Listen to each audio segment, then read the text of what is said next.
10 mystères cachés dans des tableaux célèbres.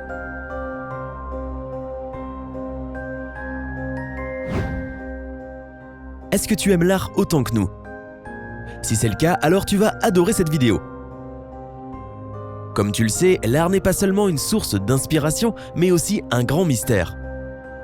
Les artistes ajoutent souvent de petits détails dans leurs peintures ou bien nous laissent des messages impossibles à remarquer à première vue.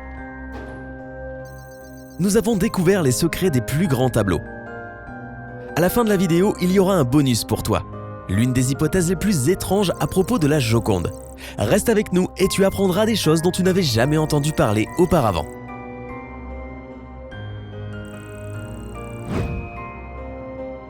« 10. La mauvaise oreille.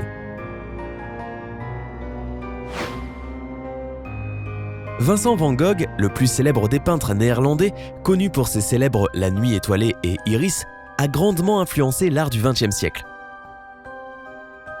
Son autoportrait à l'oreille bandée représente l'artiste de profil debout dans une pièce jaune orangée avec une oreille blessée. En réalité, il se l'est coupé lui-même. Le décalage des proportions est expliqué par le fait que Van Gogh a utilisé un miroir pour réaliser cette peinture lui-même. Le peintre aurait eu une réaction étrange et vive. Cependant, selon la légende, il aurait été en proie à des troubles psychologiques et aurait perdu l'esprit en peignant ce tableau.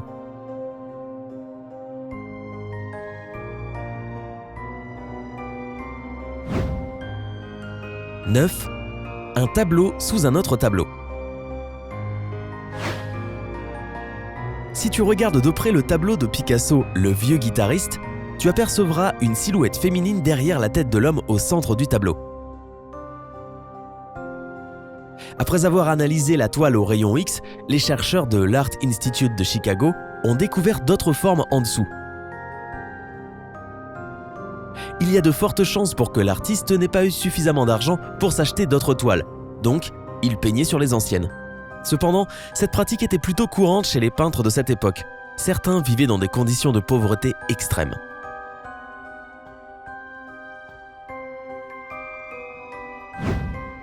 « 8. La ronde de nuit est en fait un tableau diurne.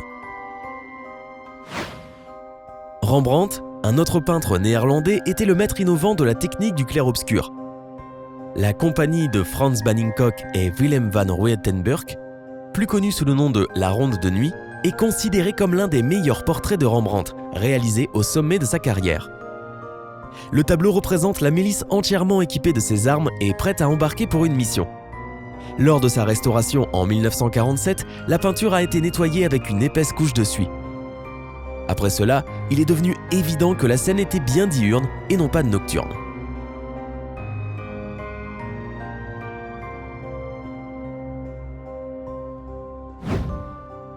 « 7. Le code anatomique de la chapelle Sixtine. Certains experts américains de la neuroanatomie croient que la création d'Adam de Michel-Ange contient des allusions à l'anatomie. Ils s'accordent à dire que la partie anatomique est le cerveau. On peut même apercevoir ses composants les plus sophistiqués, le cervelet, le nerf optique et la glande pituitaire. D'ailleurs, le ruban vert flottant correspond parfaitement à l'artère vertébrale.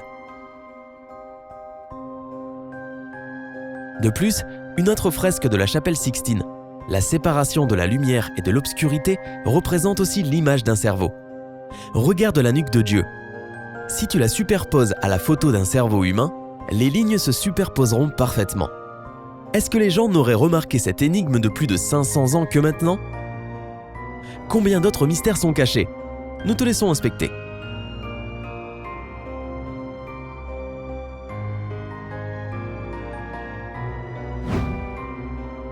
« 6. Le symbole de la force. Les silhouettes de David et Goliath sont une autre fresque de la chapelle Sixtine réalisée par Michel-Ange, inspirée par la lettre hébraïque Gimel, qui symbolise la force dans la mystique tradition de la Kabbale. Ce n'est pas une surprise si les personnages de cette peinture ont l'air forts, n'est-ce pas?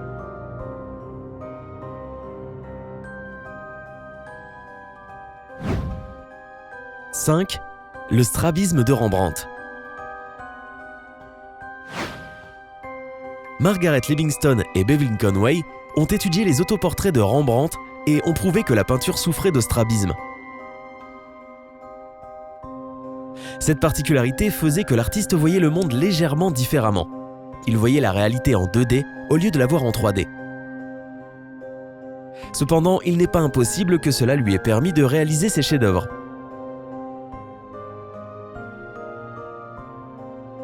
Encore une autre preuve que n'importe qui peut atteindre n'importe quel but, malgré tous les obstacles qui s'imposent à lui.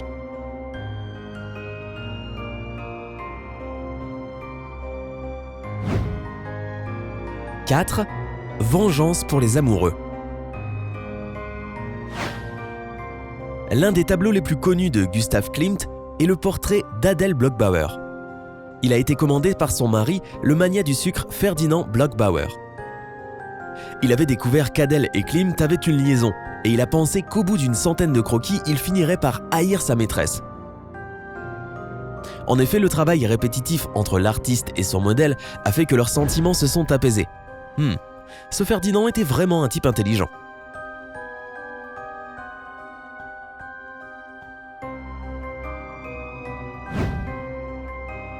« 3. La prédiction de la fin du monde. La chercheuse italienne Sabrina Sforza-Galizia a proposé une interprétation des plus étonnantes à la scène de Léonard de Vinci. Elle a prétendu que l'artiste avait représenté la fin du monde dans son tableau qui aurait lieu le 21 mars 4006. Pour en arriver à cette conclusion, elle a déchiffré les codes mathématiques et astrologiques du tableau. Mais ce n'est pas le seul mystère de la scène. Les mains du Christ et des apôtres, ainsi que les miches de pain sur la table, créent une forme qui pourrait être lue comme une partition de musique. Et si on teste, cela ressemble en effet à une chansonnette.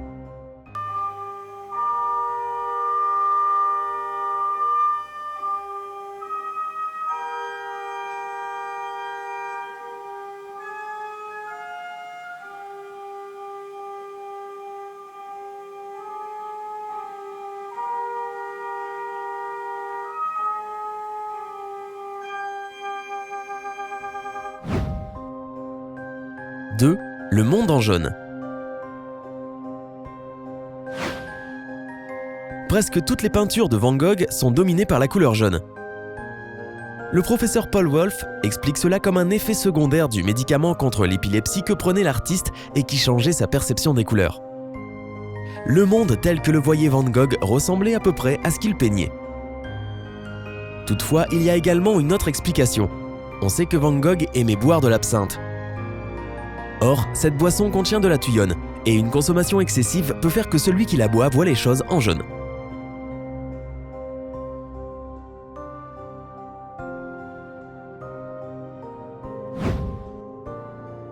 « 1. Mozart et les maçons. Il y a des preuves solides que Wolfgang Amadeus Mozart était un franc-maçon.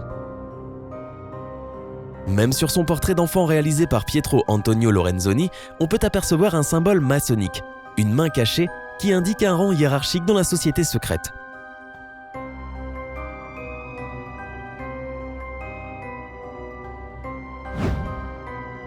Et voici le moment du bonus que nous t'avions promis au début de la vidéo. La Joconde édentée. Qu'est-ce qui rend le sourire de la Joconde si charmant et si captivant ?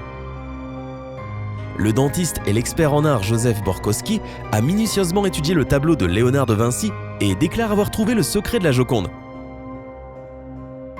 Il croit qu'elle a perdu ses dents de devant et que cela influence son expression faciale. Quelle surprise! Connais-tu d'autres secrets aussi surprenants sur des tableaux de maître? Partage-les dans les commentaires en dessous. N'oublie pas de cliquer sur j'aime et de souscrire à notre chaîne YouTube.